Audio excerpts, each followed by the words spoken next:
Hi! இன்னைக்கு நம்ம north Indian டிஷ்ஷான pav Baji நான் கோஸ் அண்ட் பீன்ஸை வச்சு செஞ்சுருக்கேன். மோஸ்ட்லி கேரட் வச்சு செய்வாங்க. ஆனால் நான் கோஸை வச்சு பண்ணியிருக்கேன். இது ரொம்பவும் நல்லாயிருக்கும்.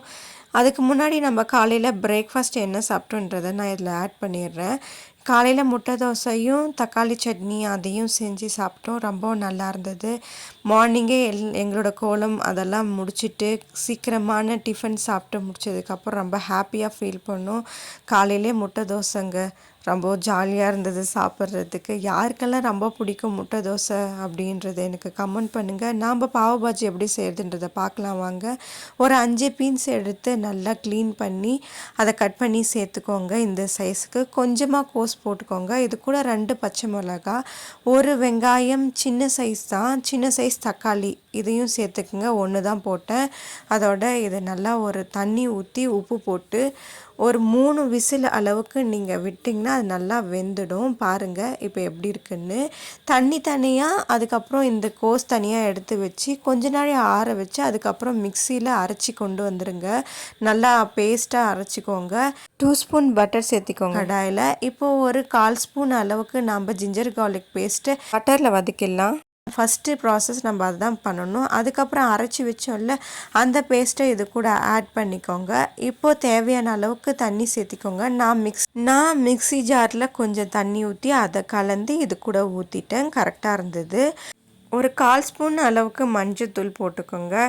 இது கூட ஒரு 1/4 ஸ்பூன் மிளகாய்த்தூள், அப்புறம் ஒரு 1/2 ஸ்பூன் அளவுக்கு தனியாத்தூள் கொஞ்சம் அதிகமாக போடுறதுக்கு காரணம் கொஞ்சம் பாவ் பாஜி திக்காக இருக்கணும். கொஞ்சம் தண்ணி ஆட் பண்ணாலும் கரெக்டாக இருக்கும், அதனால தான். அப்புறம் காரம் அதிகமாக இருந்தாலும் அதை சரி பண்ணிக்கும். இப்போ நாம் கொஞ்சம் ஒரு பிஞ்ச் அளவுக்கு கரம் மசாலா போட்டு நல்லா கலந்துக்கோங்க. இதை ஒரு 5 நிமிஷம் மூடி போட்டு வேக வைங்க. இது நல்லா கொதிச்சதுக்கப்புறம் இந்த பாவ் பாஜி ரெடி ஆகிடும். பாருங்கள், உங்களுக்கே நல்லா தெரியும். சூப்பராக இருந்துச்சுங்க டேஸ்ட்டு. இப்போ நம்ம பாவ் ரெடி பண்ணிக்கலாம். அதுக்கு ஒரு 1/2 ஸ்பூன் அளவுக்கு வீட்டிலே இருந்த பட்டரை சேர்த்திக்கிட்டேன். பாவ் பாஜி ஆகிய இந்த நார்த் இந்தியன் டிஷ்ஷுக்கு நிறைய பட்டர் ஆட் பண்ணணும். ஆனால் எனக்கு பட்டர் இதுக்கு அதிகம் தேவையில்லைன்னு தோணுச்சு. அதனால தான் நான் ஒரு 1/2 ஸ்பூன் அளவுக்கு போட்டுக்கிட்டேன். இப்போது பன்னை 2ஆக ஸ்லைஸ் பண்ணி சேர்த்துக்கிட்டேன். நான் 2 போதும், எனக்கு ஒன்று அம்மாவுக்கு ஒன்று. ஏன்னா ஈவினிங் ஸ்நாக்ஸ் மாதிரி தான் இதை செஞ்சேனே. நைட்டுக்கு சாப்பிட்ணுல்ல டின்னர், அதனால தான் நாங்கள் லிமிட்டடாக இது சாப்பிட்டோம். இது பார்த்திங்கன்னா வெந்ததுக்கப்புறம் நீங்கள் ஃப்ரண்ட் அண்ட் பேக் நீங்கள் திருப்பி போட்டிங்கன்னா நல்லா வெந்துடும். பாருங்கள், சூப்பராக வெந்துடுச்சு. இப்போது நம்மளோட பாஜியும் ரெடி, பாவும் ரெடி. இப்போ ஃபஸ்ட்டு நம்ம இந்த பாஜியை போட்டுக்கலாம். பாருங்கள், செம்மையாக இருந்துச்சுங்க டேஸ்ட்டு. எப்பயுமே யூஸ்வலாக எல்லா வெஜிடபிளும் செஞ்சுருக்கிறத பார்த்துருக்கேன். அதோட கேரட்டில் அதிகமாக யூஸ் பண்ணி பாவ் பாஜி செய்கிறத பார்த்துருக்கேன். ஆனால் இது நான் கொஞ்சம் டிஃப்ரெண்ட்டாக நான் ட்ரை பண்ணியிருக்கேன்னு நினைக்கிறேன். இது வரைக்கும் யாருனா செஞ்சுருக்காங்களான்னு எனக்கு தெரியாது. ஆனால் இது என்னோடய ஸ்டைல். இப்போ பாருங்கள், சூப்பராக ஒரு பெஸ்ட்டான ஒரு ஈவினிங் ஸ்நாக்ஸ்னால் இது தான். ஒன்று சாப்பிட்டாவே போதும், நம்மளோட வயிறு ரொம்ப ஃபுல்லாகிடும்.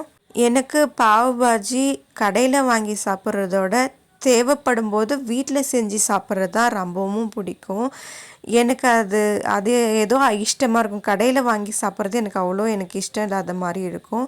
பாருங்கள், இது கூட நான் ஒரு கொஞ்சமாக பட்டர் சேர்த்து சாப்பிடும்போது எவ்வளோ எம்மியாக இருந்தது தெரியுமா? ஒரு முறை நீங்கள் இதை கட்டாயமாக டேஸ்ட் பண்ணி பார்க்கணும், ட்ரை பண்ணியும் பார்க்கணும். இது எப்படி இருந்ததுன்றதை எனக்கு நீங்கள் மறக்காமல் கமெண்ட் பண்ணுங்கள். நீங்களும் பாவ் பாஜி செஞ்சு பார்த்து என்ஜாய் பண்ணுங்கள். இது கிறிஸ்மஸ் ஸ்பெஷலாக நான் செஞ்ச பாவ் பாஜி. ஹாப்பியாக இருங்க. பாய் பாய். Subscribe my channel.